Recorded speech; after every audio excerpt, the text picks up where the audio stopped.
भगवान बाबा हनुमान जी को प्रणाम, महान त्यागी बाबा जुमदेव जी को प्रणाम, परमात्मा एक।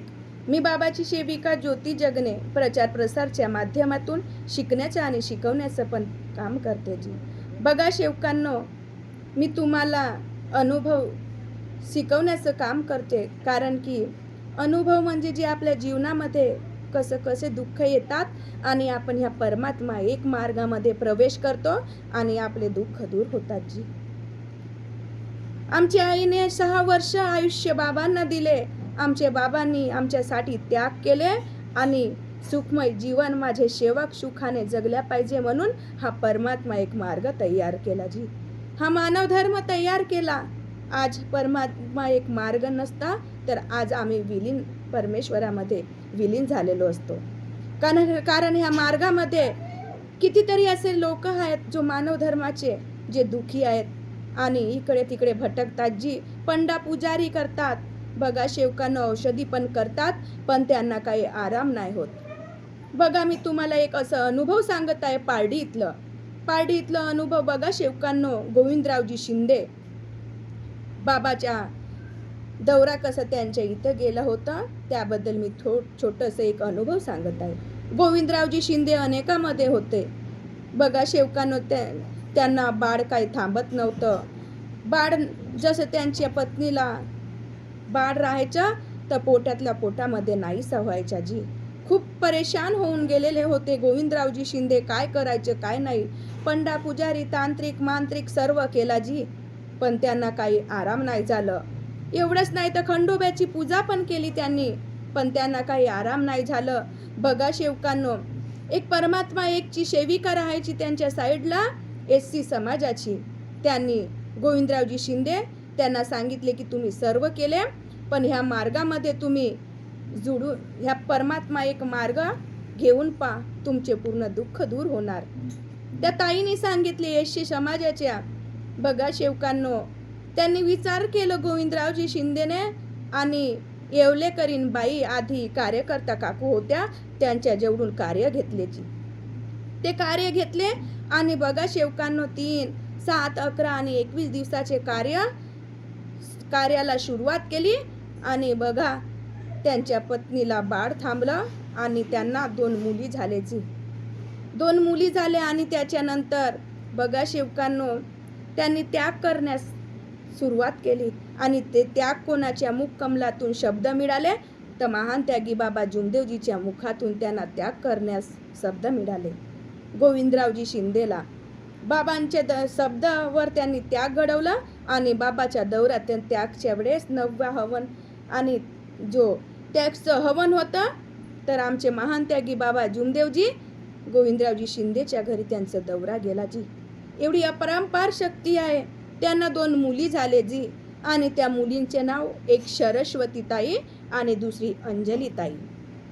सरस्वती ताईचं पण लग्न झालं आणि ती आज एवढी दुःखामयी ग्रस्तलेली आहे। तिने मला हा अनुभव सांगितला की अंजली ताईचा जो अनुभव आहे तो अनुभव हा मी जो सांगत आहे त्या सरस्वती ताईने सांगितले। बघा सेवकांनो, आज तर ती खूप रडत आहे कारण त्यांचे मिस्टर ड्रिंक करतात जी। मार्गात येण्यास ते कार्यकर्त्यांसोबत पण मिळाली, पण काय करणार कारण पती चांगले नाही आहेत म्हणून खूप रडते सांगते। आणि बघा सेवकांनो, त्यांची ताई अंजली ताईचं पण लग्न झालं आणि आपल्या घरी गेल्या। पण बघा सेवकांनो, अंजली ताई आपल्या वडिलांसोबत आधी जे टिमकीमध्ये भजन वगैरे व्हायचे तिथे अंजली ताई जायची। अंजली ताई भजनामध्ये जायची आणि तिचं लग्न झालं आणि तिला माहीत नव्हतं की माझे मिस्टर ड्रिंक करणार म्हणून। त्या ज्या जयेश दातेंसोबत त्या अंजली ताईचं लग्न झालं ते ड्रिंक करायचे जी।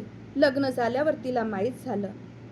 पण बघा सेवकांनो, आत्म्यामध्ये परमात्मा आहे जी आणि ती बाळपणापासून ह्या मार्गाची सेवकीन होती तर तिला जाणीव आहे की परमात्मा एक मार्ग किती छान आहे, करणाऱ्यावर असतो जी।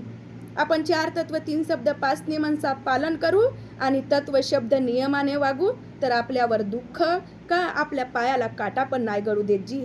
24 तास परमेश्वर आपल्या सोबत असतो। अंजली ताई पाठ मांडायची आणि सकाळची विनंती आणि सायंकाळची प्रार्थना दररोज करायची, पण त्यांचे मिस्टर त्या पाटाला पायानं फेकायचे जी. ताई खूप रडत होती की असं का भगवंता, माझं एकदम ते शब्द ठेवायची आणि दुःखमय बाबांना म्हणायची की माझ्या पतीला मार्गात आल्या पाहिजे म्हणून शब्द ठेवायची. पण बघा सेवकांनो, त्यांना एक मुलगी झाली जी. त्याच्यानंतर अंजली ताईला दुसऱ्या वेळेस एक बाळ झालं. बाबा परीक्षा घेतो जी. बघा सेवकांनो, अंजली ताईला दुसरं बाळ झालं आणि त्या बाळाच्या दिलामध्ये 2 छिद्र होते जी. भगवंताची किती अपरंपार शक्ती आहे. बघा सेवकांनो, आपण परिवारामध्ये एक पण चुका करणार तर आपल्या परिवारामध्ये कुणाशी न कुणाशी काही ना काही घडणार जी. तसंच बघा सेवकांनो, अंजली ताईच्या बाळाच्या दिलामध्ये 2 छिद्र झाले आणि डॉक्टरांनी काय म्हटलं, तुम्ही घरी जा. कारण की ह्या बाळाची काही एकदम म्हणजे बाळ मेल्यासारखंच होतं जी. पण अंजली ताईच्या मनामध्ये परमात्मा होता. तिने म्हटलं आम्ही कसे जाऊ, कारण माझ्या बाळाला काही होणार नाही, तुम्ही माझ्या बाळाचा इलाज करा म्हणून अंजली ताईने म्हटलं. त्या बाळाला ऑक्सिजनमध्ये ठेवण्यात आलं.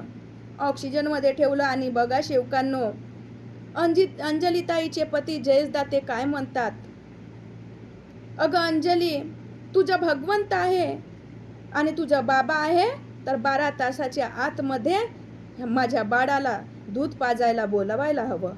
अंजली ताईला दूध वगैरे काहीच नाही जी. त्या बाळाला पाजत नव्हती, कारण बाळ खूपच सिरियस होता. म्हणून त्यांच्या पतीनं म्हटलं की 12 तासाच्या आत दूध पाजायला बोलवणार तर मी ह्या मार्गात येणार. तुझा खरोखर भगवंत आहे तर 12 तासाच्या आतमध्ये तुला दूध पाजायला बोलवणार. अंजली ताई रडल्या आणि मनामध्ये काय म्हणतात, हे भगवंत, हे परमेश्वर, आज माझी परीक्षा नाही होत आहे जी, आज तुमची परीक्षा होत आहे. कारण की आज मी तुम्हाला आपल्या मनामध्ये ठेवली आणि माझ्या पतीने काय म्हटलं की हो तुझा भगवंत आहे आणि माझ्या मुलाला दूध पाजायला 12 तासाच्या आत बोलवणार तर मी ह्या मार्गामध्ये जुळणार म्हणून त्यांच्या पतीने म्हटले होते. बघा त्याच्यानंतर काय केले अंजली ताईने, आधी शब्द ठेवायचे जी तर ते पूर्ण करायचे.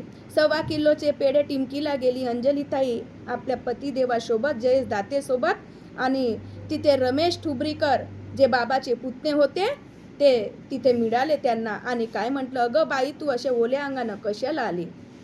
नाही जी, मी आपल्या बाळासाठी आलेली आहे आणि मी आपले शब्द पूर्ण करायला आलेली आहे म्हणून अंजली ताईने म्हटले. 1.25 किलोचे पेढे तिथे वाटले आणि हॉस्पिटलमध्ये जातात तर बघा सेवकांना काय होते, डॉक्टर बोलवतात, अंजली म्हणून बोलवतात, अंजली ताई तुम्हाला दूध पाजायला बोलवले आहेत म्हणून तिला बोलवला जी. तिला वाटीमध्ये दूध द्यायला सांगितले, पण काय म्हटलं अंजली ताईने की मी वाटीमध्ये दूध देणार नाही, मी आपल्या छातीचं दूध पाजणार आपल्या बाळाला म्हणून अंजली ताईने म्हटले. त्या बाळाला अंजली ताईच्या हातामध्ये दिलं जी. किती अपरंपार शक्ती आहे भगवंतामध्ये. बघा शब्द पूर्ण करतो, शब्दही सैतान आहे, शब्दही भगवान आहे जी, आपल्यावरच ते करणाऱ्यावर. त्याच्यानंतर बघा सेवकांनो काय झालं, अंजली ताई दूध पाजलं आणि त्यांच्या पतिदेवासोबत गेले आणि कार्य घेतले. चोपकर कार्यकर्ता काकाजी जेवढून त्यांनी कार्य आणलं नागपूरच्या आणि ते कार्य करण्यास सुरुवात केली. एक सकाळची विनंती करायची आणि दूध पाजायला जायचे आणि सायंकाळची प्रार्थना करून अजून दूध पाजायला जायची जी. बघा असंच 1 महिना निघाला आणि 1 महिन्यामध्ये बाळाला घरी आणलं. बाळाचे पूर्ण दुःख दूर होऊन गेले होते जी.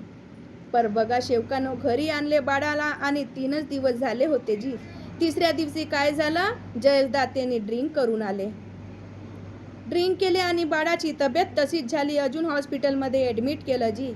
आणि त्याच्यानंतर बघा जी बाळाची तब्येत पाहून जयेशदातेने सांगितलं, चर्चा बैठकीमध्ये सांगितलं, सर्वांच्या समोर सांगितलं, आपण ह्या मार्गात जुळलो, आपल्याला कशाची लाज नाही वाटत. बघा सेवकांनो, कारण की आपण सत्य मर्यादा प्रेमाने ह्या मार्गामध्ये जुळलेलो आहोत, त्याचं आपण तंतोतंत पालन करतो जी.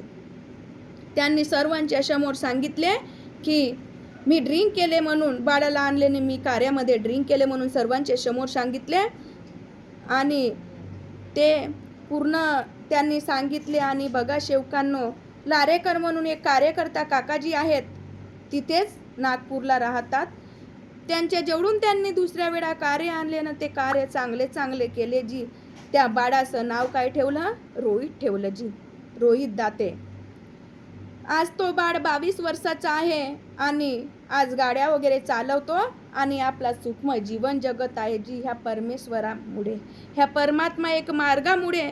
आमचं सांगण्याचं तात्पर्य आम्ही अनुभवाच्या माध्यमातून तुम्हाला सांगण्याचा, शिकवण्याचा प्रयत्न करतो. आमचे काही असं हे नाही आहे जी. आमच्या भावनामध्ये, आमच्या मनामध्ये, आमच्या आत्म्यामध्ये परमात्मा आहे म्हणून मी अनुभव बनवते जी आणि प्रसार करून सांगते. काही कळत न कळत आमच्याशी चुका होतात आणि कुठं फसवणूक होते जी. बघा, आपण मानव धर्माचे सेवक आहो. मानवाने मानवासारखे वागावे हा आमच्या मानव धर्माचा परिचय आहे. आणि सत्य, मर्यादा, प्रेम, 4 तत्व, 3 शब्द, 5 नियम, सकाळची विनंती, सायंकाळची प्रार्थना आणि आठवडी चर्चा बैठक हे बाबांचे दिलेले आदेश आहेत. यांचं आम्ही पालन करतो. कुठे कुठे कोणत्या व्हिडिओमध्ये चुका पण होत असतील तर त्याबद्दल मी माफी मागते. सर्वांना माझा नमस्कार जी. कळत न कळत माझ्याशी कोणत्या व्हिडिओमध्ये किंवा फोटोमध्ये चुका झाल्या तर मला माफ करा जी. मी सर्वांना माफी मागते. सर्वांना माझा आदरपूर्वक नमस्कार जी. नमस्कार.